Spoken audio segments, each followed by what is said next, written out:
haala kamiin feesbuukii keenya utuu profaayilii laayikii fi sheerii koomentii keenya hin jijjiirin haala kamiin suuraa biraa irratti jijjiirrachuu dandeenya utuu laayikii namni nuu godhee jiru sheerii koomentii qabnu sana utuu qabnu profaayilii kabraa akkamitti itti jijjiirrannaa waan jedhudha. Inni lama Bilaalin dhuunfatee booda khidmaan diinii jaallate dhugumaa Mustafa Lamiini takka biraa namne hanga yeroo isaanii waan jaahiliyyaan taate beeka dhugumaani namni laalaa gobrii. Bismillaahi Rahmaani Rahiim. Alhamdulillahi Rabbil Aalamiin.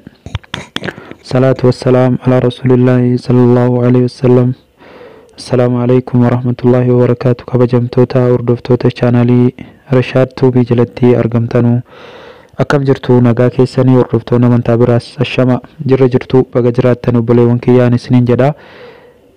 Akkuma beekamu barnoota kiyyaa walitti deebinee jirra. Dhiifama isiniin jedha isinirraa turuu kootiif na dhukkubee ture malee jaalladhee isinirraa hin banne. Namoonni gaaffii na gaafattanii gaaffii keessan isiniif deebisuudhaaf isinirraa ture dhiifama guddaan isiniin jedha. Ijoolleen TikTok irratti na gaafataa jirtanu gaaffii keessan wal duraa duubaan egaa akkuma danda'een isiniif deebisaa isiniin jedha. Waan an beekurraa waan an hin beekne immoo silaa maalan godhattaniiti inshaallah. Gaaffii har'aa keessatti haala kamiin feesbuukii keenya utuu profaayilii laayikii fi sheerii koomentii keenya hin jijjiirin haala kamiin suuraa biraa irratti jijjiirrachuu dandeenya utuu laayikii namni nuu godhee jiru sheerii koomentii qabnu sana utuu qabnu profaayilii kabraa akkamitti itti jijjiirrannaa waan jedhudha. Inni lammaffaan immoo laanguweejii feesbuukii yeroo ammaa kana afaan oromootiin hojjetaa jira waan ta'eedhaaf appiliikeeshina bakka sanallee laanguweejii sanallee haala kamiin kan sirreeffannu ka jedhuuf kana lamaan isinii qabadhee dhufee obboleewwan kiyya viidiyoon kun yoo utuun isinitti himuu yookaan karaatti citu ta'e guutuusaa yuutuub chaanaalii koo jala seenaatii Rashaad Tuubii jedhaati. Egaa asuma TikTokii koo jala ni argattu liinkii kan koo seenaatii viidiyoo guutuu saamuu achi argattuun isiniin jedha. Egaa akkaataa irra keewwatamu bal'inaan isiniif agarsiiseen jira. Egaa amma asumaanuu gara barnoota kiyyaattan isin dabarsaa karaa lamaan isin agarsiisa. Karaa lamaan sun immoo tokko kiroomii kana fayyadamneeti kunoo akkuma beektanu tokko Google kiroomii kana fayyadamneeti. Inni lammaffaan immoo karuma feesbuukiitiin mee feesbuuk irra galee isinitti argisiisaa jechuudha. Naaf golcha amma feesbuuk irra yeroo akkanatti gallee jennee feesbuuk irra yeroo akkanatti seentanii jettan gubbaa profaayilii keessanii irra rukuttuu jechuudha. Kunoo gubbaa profaayilii keessanii irra yeroo rukuttanii jettanii anama fakkeenyaaf profaayilii kurra yeroo akkasitti rukutee jedhee kunoo akkanatti naa baasaa jechuudha. Bakka kanamma edit profile ka jedhu kana rukuttuu jechuudha. Yoo asiin jijjiirrachuu feetan erga asiin jijjiirrachuu feetanii jettanii edit profile erga isinii fidee jedhee anaaf edit profile irratti view profile ka jedhu kana rukutinaan jedha. Isiniin immoo maal fiduu danda'a profile picture ka jedhu isinii fidaa jechuudha. Of duuban deebi'ee al tokko yerooniif edit profile kana rukuttanii attan bilbilli wal dhaba waan ta'eef bakka kanatti yeroo adda barfattanii profile picture ka jedhu isinii fidaa jechuudha. Naannoo kanatti fillafiitii isaa kanatti edit waan jedhu isinii fidaa jechuudha. Editii sana rukuttuu jechuudha. Editii sana erga rukuttanii kaatanii jettanii haala kanaan isinii baasaa jechuudha. Yeroonni haala kanaan isinii baasee jedhee maal gootu akkana irra olooftanii bakka kanatti kunoo hin argitu abdii qaba photos ka jedhu akkasuma kunoo mallattoo akka irra guddaa kana tuqxuu jechuudha. Kanan itti agarsiisaa kana masaal wardi ka jedhu gubbaa argamu isa rukunnaa jechuudha. Yeroo isa rukunnee jennee kunoo uploads profile picture cover photos ka jedhu fida. Anamma yoonaatti Facebook kana amman haaraa banee kaan irratti naa hojjechuu dideenaan jechuudha. Facebook kana irratti itti agarsiisaara. Asirratti waa shanin poostii godhee jira. Egaa profaayilii kan koo guutuu isaa jijjiirrachuudhaaf isa gidduu kanarra rukutaa jechuudha. Profile picture kanarra yeroo rukutee jedhee kunoo like commentii garuu wanna isitti bakka kanatti arguu hin dandeessanu jechuudha. Sababiin isaas guutuu isaa arguu hin dandeessanu bakka kanatti. Like fi commentii share hangam qaba argamuun hin danda'amu. Karaan ittiin argamu immoo isinitti agarsiisa. Sana booda kana keessaa tokkotti gadi rukunnaa jechuudha. Yeroo akkanatti gadi rukunnee jennee kunoo make profile picture jedha jechuudha. Amma profaayilii kana commentii isaa share isaa wajjin jijjiirrachuu waan fedheemnuuf maakii profile picture ka jedhu kana gadi rukuttuu jechuudha. yeroo isaa kanatti rukuttanii jettanii kunoo koonfermii godhii isin jedhaa jira jechuudha. Isin kanatti tuqxanu neverii kanarra erga jiraate tuqaan kuni akkanumatti dhiiftanii koonfermii kana rukuttuu jechuudha. Enna koonfermii kana rukuttanii jettanii jettanuu haala kanaan jijjiiramee jira jechuudha.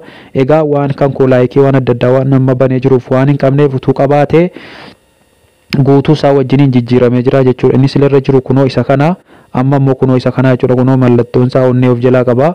Egaa haala feesbuukii keessatti jijjiirtanu haala kanaan. Inni tokko immoo kiroomirraan. Kiroomirraan immoo dhaqee isinitti agarsiisa. Kiroomirra galtuu jechuudha. Enna kiroomirra galtanii kaatanii Google kiroomii keessan keessa galtanii kaatanii jettanuu yoon akka kanatti isinii fiduu baate isii mallattoo akka xiyyaa kana rukuttu jechuudha. Xiyyi kuni tuqaa sadii sanadha. Wanti isin beekuu qabdan kunoo isii tuqaa sadii kanattiyyuu diimtuu fakkaattee waan biraa isinitti fakkaatti. Tuqaa sadan kana yeroo rukunnee jennee bakki kun yeroo hunda waan garaagaraa akka isinii fiduuf niw taappi ka jedhu kana rukunnaa jechuudha. Niw taappii kana yeroo rukunnee jenne yuutuubiin feesbuukiin keenya tartiibatti asitti nuu dhufaa jechuudha. Yoo feesbuukiin keessan immoo asitti isinii dhufuu baate maal jettanii barreessitu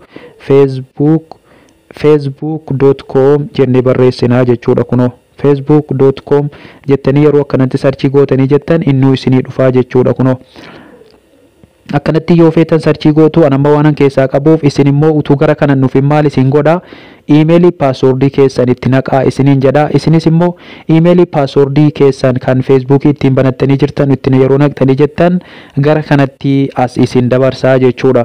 Erga bara kanatti dabartanii jettanii sarara sadan kana rukuttu jechuudha.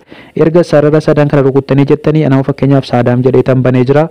Maqaa koo kanarratti garuu kutaa jechuudha. Erga maqaa koo irratti garuu kutee edit profile irraan garuu kutaa jechuudha. Akkuma silaa anaan ammas karuma silaatti na fidee jechuudha. Kunoo mallattoo kanarra kutaa isiniif garuu edit profile picture jedhu isinii fida. Inni akkadatti isinii fidee jedhee haala kanaan jira olooftuu jechuudha. Inni olooftanii jettan akkuma silaati photos bakka jedhu filafiitii kanatti kunoo mallattoo irra guddaa kanatu jira isa garuu kunnaa jechuudha.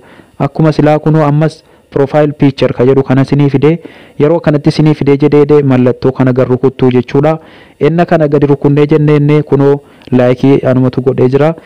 Koomentii meeqa akka qabdan sheerii meeqa akka qabdan asitti fidee isinii argisiisa. Sana booda maakii profile ka jedhu kana rukuttuu jechuudha. Egaa koonfermii goona. Inna koonfermii goonee jenneennu inni silaa mallattoonnee qaban isiniin jedhee amma immoo kabiraattan jijjiiree kunoo akkuma argitanu inni silaa kunoo gad darbee inni amma ammoo kunoo isa kanaa jechuudha. Laayikii isaatii wajjiniin kanatti jijjiiree jira.